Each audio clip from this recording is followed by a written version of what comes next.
substitute. We continue to have the Tomb of the Spider Queen banned out by Chinese teams. What do they have against Tomb of the Spider Queen? But either way, I don't know. we're not going to be seeing you can play Nazebo on this map. Exactly. And they might like Nazebo. Look at Soa here, by the way. Not doing too well on the Dragon Shire. Yep, BTG have clearly done their research. They were actually 1 and 2 in the previous matchup and actually were able to win their way up to this win rate as of yesterday. But it's still a not so much an unpredictable map, but one that can seriously reward team play. And so they could try and still turn it round. Yeah, and at this point, Tetra, I'm starting to think that so many Chinese teams not doing well in Dragonshire mostly derives from the fact that they all played against SBT, and maybe nobody else wanted to play in Dragonshire except for SBT, and they all lost to them because their record on this battleground is still unbeaten. That is true, and that and Battlefield of Eternity, SPT continues to hold down the lead. So we see Genji and Maiev banned. Now that that's out the way, the draft can actually start. And the traditions have been met. Alright, so Soa, despite having a substitute in their ranks, up to this point not going for anything out of the ordinary, they go for Hanzo. And immediately the response coming in from beyond the game. Give 619 his ETC, his trusty old cow, and follow it up by a Greymane. Now this is where 619 seems to do, sorry to jump there, he seems to do his best impression of My Hero League, and that is I can pretty much only win on tank with the cow. Not the odd occasion with Muradin. Great stuff. Yeah, so at this point, the draft is starting to get a little more interesting. We could potentially see an early Uther. Uther has been prioritized traditionally by Chinese teams above all other supports. Although we saw a little bit of a resurgence of Malfurion yesterday, didn't we? We did. Malfurion, mostly due to the support player for BTG in this game in the form of Druid. He definitely likes his Malfurion and put it to great use along with Alex Strasser and a little bit of Stukov. Yeah, Stukov also. And there we go. We talked about it. Ever since yesterday, we are definitely going to expect more Malfurion out of the Chinese teams across the board. Even Soa adapting to this new trend. And it comes with a little bit of surprise because while Malfurion has been a staple in other major regions like Korea, Europe, and NA for quite some time now, especially Shad, I wanted to mention here from Team Zealots, in China, he, for the most part, hasn't really been arriving in the upper echelons of the competitive play. So now, with the Druid back in the mix, actually being taken away from the other Druid, I'm really excited to see what he can do. And once again, Turiel, Malfurion, these two together, they just have so much protection value, especially if we end up seeing another Tranquility, which is oftentimes considered to be a Chinese speciality at this point. That's true. It's worked sometimes, not every time, but it's worked well enough a couple times that we're no longer cautious of it. We're still curious when it is picked, but we're no longer cautious of it. So that's cool to see. Also, you mentioned Shad. Big shout out to him, by the way. Oh, the fact that he was able to swap roles this season and has done just so well is really impressive. Considering if you remember just like a year and a half ago, where he, well, probably almost 2 years ago at this point, also nice to cop ban, where he basically was, I'm going to pick Monstrosity and push bot lane, and that was basically it. Yeah, I remember the days when he was part of Team Liquid and he was basically put on that specialist role. He couldn't really unfold his true potential sometimes, it seemed, because he always had to play those Vikings, those Abathurs, those Murkies, as you said. But now Shad actually back on the international stage as well, participating at the upcoming Western Clash with his team, the Zealots. So I can't wait to see him back on action. Yeah, Zealots, a open division team, but with a couple roster swaps, have really found their stride and are preparing for the Western Clash, probably as we speak, or at least on their way out to Katowice. All right, so what does Team Beyond the Game add to their composition up to this point? Yesterday, they did play a little bit of Dehaka as well. We have Justia, of course, a phenomenal Dehaka player. Now, Rhaegar in the mix, and Falstead. Falstead is a really interesting one. We've seen him in both Open Division and HGC China now, and he basically came out of nowhere, didn't he? Because Blizzard hasn't really applied any major buffs or nerfs or changes to Falstead. He's just all of a sudden good again because I think the double support has vanished. He's not the classic hyper carry. Indeed, that is a curious thing, but it's I don't know. I don't know really what to say about Falstad in terms of how China treat him. He's still technically one of the most picked heroes in the region as of this season. And definitely has, I believe, currently the highest win rate of a hero played more than once. So he fits in well enough. It's just we don't see him every game, like a Genji or a Greymane or something like that. Exactly. So now all we need is a potential solo laner if Tyrael does want to do exactly that. Which he could, but there are better options like Blaze, for example, like a Dehaka. And Soa definitely took a couple of pages of Beyond the Game's books here. They used some of the weapons they were strong at using yesterday against them. Yusia no longer on this Dehaka, and then we have Malfurion no longer in the hands of Druid. So this could go very well for them if BTG doesn't have any other plans here, but it could also backfire if Soa is focusing too hard on taking away stuff from their opponents rather than focusing on their own strength. As a heads up though, BTG, we were concerned about Druid. He's lost his Malfurion, he lost his Stukov, and he's not on his Alexstrasza. If you go by his statistics, this season, the hero he's actually played more than any other, or over his career in fact, is Rhaegar. So he is dropping back. He's clearly favoring some of the others in this meta, but can still play a very mean Rhaegar. So let's see if he can bring out those old skills, crack open that rusty skill set, and prepare to heal the Malthael.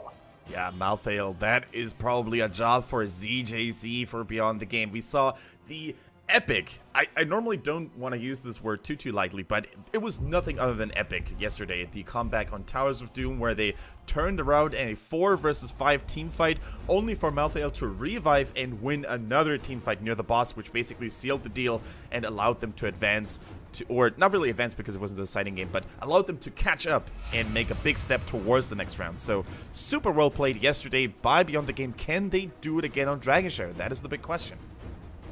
We will be finding out very shortly once the game has loaded, but like you said, that is still a difficult task to overcome. So is not an easy team to overcome in general. There's a reason they are placed above BTG here, but once again, it's that wow factor. But if we also remember, BTG, they are playing with not so much a sub, but they have 6 players and they did alternate. Zong Si, for example, was not playing with them yesterday, but was for a huge chunk of the season. Yeah, very true. And it is basically a thing more in China than in any other region, having a large roster. We see multiple teams with 6, at some point we even had 7 players if you think about Wukong Gaming last year. Yes, that was nice. It was pretty crazy, and we always make a joke about whether they need more players because of potential visa issues at tournaments or not, but I think it's just a thing of being flexible and just being, you know, having the opportunity to adjust depending on what you need. Yeah, it didn't exactly help BTG, let's be fair, where at BlizzCon they turned up with like more members from other teams than from their own, which was quite interesting. They brought Sa, I believe, if I'm remembering correctly. Yeah, very true. So, ladies and gentlemen, I like these quick transitions right into the game. Less talking, more gameplay. That is exactly what we want to be looking for. And here we have game number 1 between Soa, Start Over Again, and Beyond the Game. On the left-hand side, it is the team that we're about to see for the first time today. Soa, with Fei Yi on that Dehaka, Uncle G is playing Malfurion, TY on that Li Ming, Klong on the tank on Tyrael, and Sori, the new player, on Hanzo. And on the right-hand side, it is going to be BTG, with Druid on Rhaegar, 619 on ETC, ZJZ on the Malthael, LLK on the Falstad, and Dancing shall be playing the Rhaegar. Alright, let the games begin, as Medivh would say, and I'm just super curious to see what Soa has to bring to this tournament phase and playoffs phase right now, because they have been a team that usually starts off in the league season quite strong, but they've fallen off a little bit. This season actually still doing better than the previous ones, but still their initial momentum, their initial eagerness has kind of fallen down a little bit. So I really want to see what kind of A game they're going to bring today. Fei Yi and TY on the bottom lane, applying a little bit of pressure. Uncle G and Sori, in the top lane here with a Hanzo. Yeah. Well, we do know that at least Sori is playing similar heroes to Molly. So no matter what, the drafting strategy for Soa doesn't look like it's going to be changing much at all. Very comfortable jumping onto that Hanzo, which was a big pick for Molly repeatedly throughout the season. I mean, did we see a picture? Are we sure it's just not Molly with a name change? I'm pretty sure it's not Molly, because he also had a different portrait, if I'm not mistaken. I will try to take a closer look again while I'm fixing our image ratio, but I'm pretty sure it's not Molly because he also didn't have a hero record, so his hero record was basically empty. That's true. So excellent point there, as we do see the mercenary caps, bruiser caps being taken by both teams. A 2-hero capture happening for the side of BTG, whereas it's giving a all 4 coming in for Soa. Everyone except for Dahaka in that bot lane, and the reasoning for that is because they don't have good wave clear. Like Hanzo, until later, the scatter arrow is going to be as useful as before. Yeah, very true. Nature Swiftness here from Malfurion, by the way. I don't think I've ever seen a different level 1 talent in competitive. The talent is just so good. Whenever there's more heroes nearby, they're currently benefiting from your regrowth. Malfurion's movement speed is amplified, and that is so important, not just in terms of giving him an escape, which he desperately needs as one of the least mobile heroes in the game, but also it allows him to chase people down more efficiently to land that last deciding Moonfire to potentially keep someone else alive here. So all of a sudden, this rework turned him into one of the quicker supports in the game, actually. Falstad, by the way, as you said, Tetcher, going for a Seasoned Marksman build. Sustained damage is the key here. We saw a couple of Lightning Rod builds the other day, but especially when Falstad was forced to solo lane for a longer period of time against a strong melee assassin like Malthael or Illidan. Very true, and in this case, though, he does not have to. He's against Tyrael, a much easier setup for him. Whereas Malthael is instead being left into a 2 versus 1 lane, which he's doing fine in. We see 619 getting dragged in by Dahaka. Fei, a legend on this hero, but 619 also legendary on the ETC, just dodging the route from Uncle G and is able to pull back. Yeah, doesn't even break a sweat here. 619, he is warmed up on the cow. He almost played it exclusively yesterday, and boy, did he give us good dance parties and stage dives. So 619 now, with the help of the mercenaries and his comrades in Prime here, are gonna take back the bottom lane. ZJZ dropping a little bit low here. LL carry to help him out there, but Hanzo, thanks to the Sonic era, having superior vision and dropping more poke damage on the Malthael. Oh, Hammerang just short in the root, and Klong picking up the kill. And after 3 minutes and 32 seconds, that was first blood for Team Soa, securing themselves the first kill. But in the meantime, with all the confusion caused in the top lane, Dancing has free reign over that mercenary camp in the bottom, taking it away from their opponents. And these night camps have really made such a big difference in almost all the games they were deployed in. They provide so much pushing and so much protection while doing so, simply due to the fact that enemy mages like Li Ming are just nullified for the most part. In China, we have actually seen a lot of teams prioritize bruiser camps more than they prioritize some objectives, as we do see the incredible push starting in the bot lane, like you said, thanks to that spell shield, making it so much harder to defend. Double channel happening for BTG right now in Falstad. Much better poke damage than Tyrael here. Could try and make the dominant play in poking down Tyrael. However, bot has already been taken back. They knew something was up. Druid had already left, hoping to try and force something with Falstad. But Soa, little bit too forceful in the bot lane, preventing that from happening. And here goes Fei Yi, getting caught here by ETC, but only knocked back because 619 realized it is extremely hard to kill a Dahaka, especially when he has a lot of essence at the ready. But the cleanse also having to be used here because Druid, on the other hand, didn't want to take any unnecessary risks of maybe ETC getting dragged by Dahaka into the bushes because they didn't have clear vision on how many Sora members would follow after.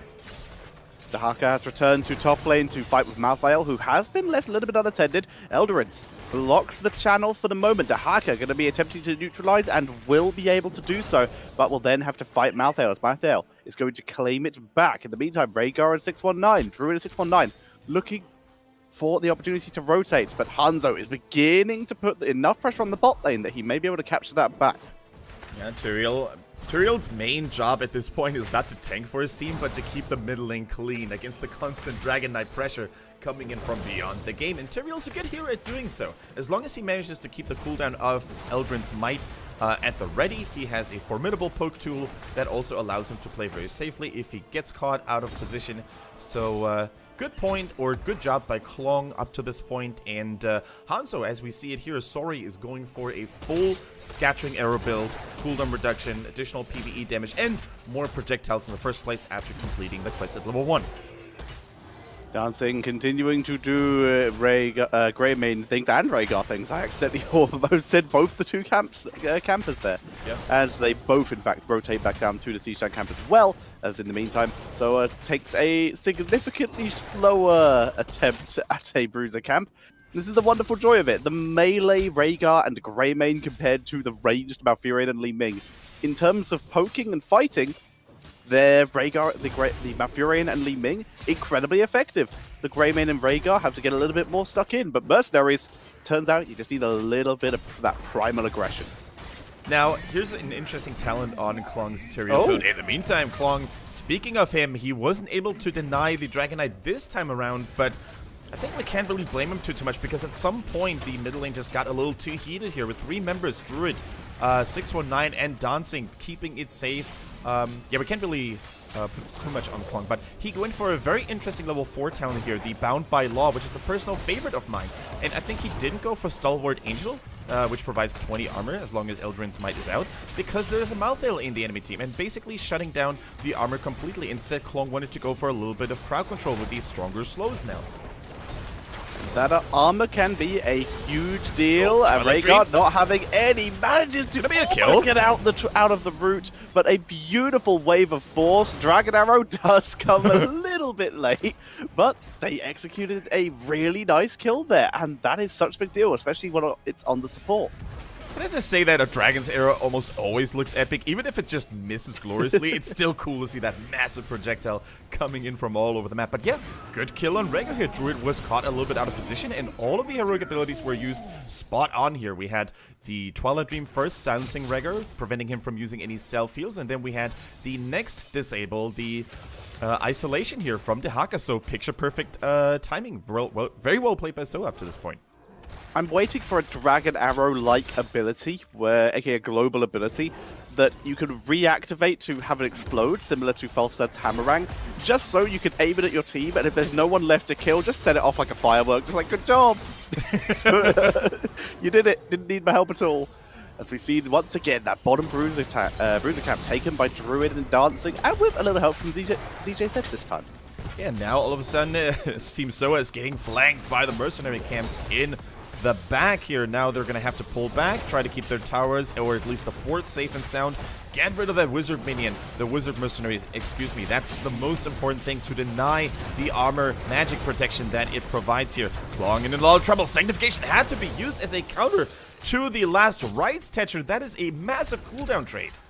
It really is. Last right, 60 seconds. Sanctification, 100. And as such, they're going to have to wait a long time, and in the meantime, 619 is looking to try and pressure. He still has mosh pits, so he could absolutely just continue to try and bully the spot lane in. Unfortunately, the lane clear, that poke from Li Ming, is preventing any minions from coming in, and as such, there's a little bit of freedom for Soa there. They're able to actually force the enemy team back, force BTG from making any kind of those aggressive plays without taking tower shots. Yeah, alrighty. Now we see the self-cleanse, if I'm not mistaken, on Malthael, which he can basically time to keep himself immune to any shenanigans, to any roots, stuns, etc. We also see that Lightning Shield, fairly standard against a little bit of burst damage, as such what Li Ming and a little bit Hanzo offers. That protection for even the assassins is going to be pretty good. On ETC though, Wu is the front line, so we'll actually be taking the most damage and will benefit the most from the shield. It is still going to be useful. Alright, so now things all of a sudden have turned a little bit in favor of Beyond the Game if you take a look at how they're dominating and rotating around the map. But with the top lane, or the top tower defense line being gone now, Soa is catching up a little bit. Altogether, we can say, Tetcher, that this is probably one of the more patient games if you compare it to yesterday, where oftentimes teams like Time Flow or RPG would just go for a brawl, would just go for making something happen here. These teams really realize that so much is on the line, you can't have any time for mistakes.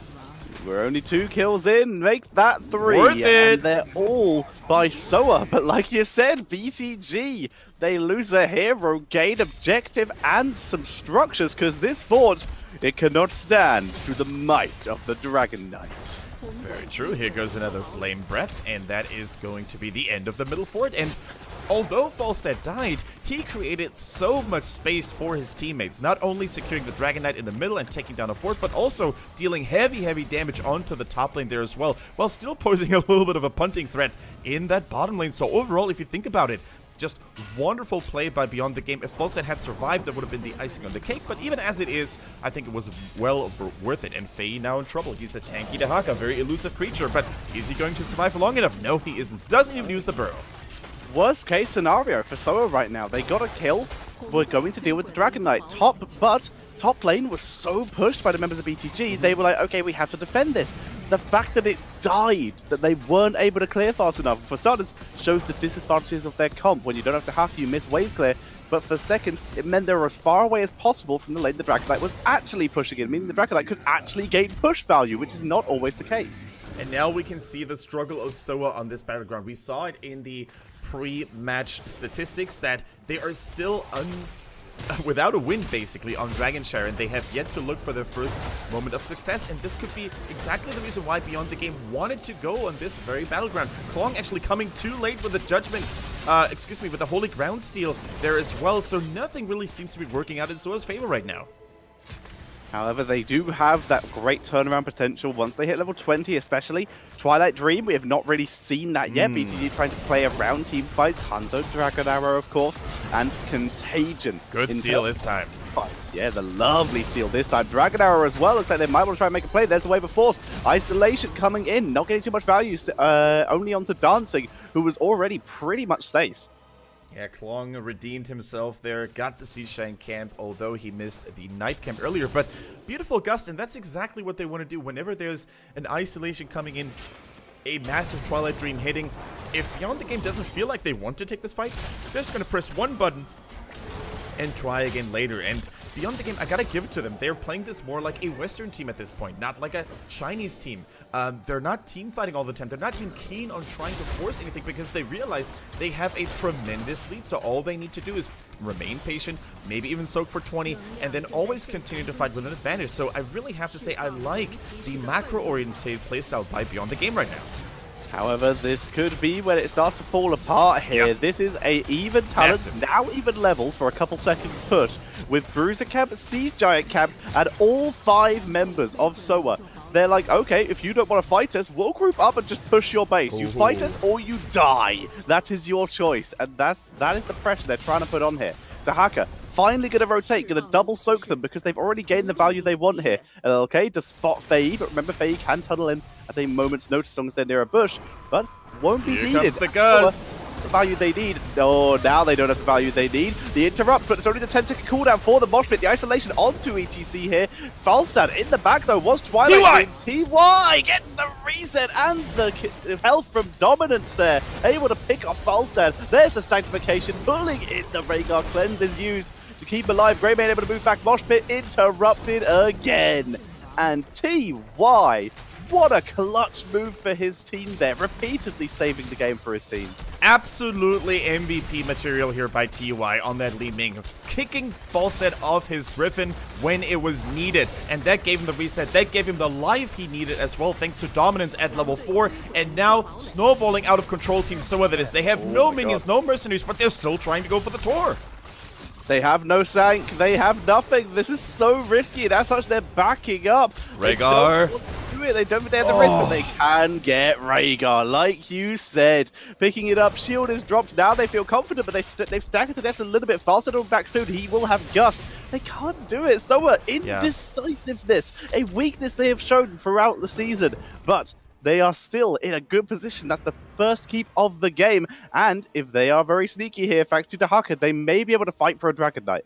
I'm not sure if you saw it in that last team fight there as well, Tetra. The last rights was used not on Li Ming, which would have been a 100% kill. He was probably out of casting range, but it was used on Hanzo, who still was in much better shape and didn't even die. So if only TY had died there, it could have been a whole different game. And there goes another arcane orb to the face of the cow. And with the death of ETC and Rhaegar still being slumbering as well, that is a Dragon Knight, Tetra. That is a naked bottom lane. Soa on the warpath trying to take game number 1. They're looking to end here. Dragon Knight coming in. And I don't think BTG can say it. Straight off the back of 2 of the best wave of forces, interrupting Mosh Pit twice and killing Falstad, TY is going to be carrying his team to victory with the help of the Dragon Knight. Twilight Dream is beautiful here as ZJZ desperately tries to hold the line, gets Ancestral, but there's nothing that he can do about the Dragon Knight as the core goes down. And that is GG, game number 1, going over to Soa. Team Soa, despite playing with Sorry, a substitute for the first time in HGC China 2018, and at the playoffs at that, they take game number 1 on Dragonshire, a battleground they had yet to look for a win here. So they broke not only beyond the game streak, but also their own negative record on that battleground. Impressive performance to start this series. Well played, Team Soa. Really well played, Team Soa. They were behind for basically that entire game.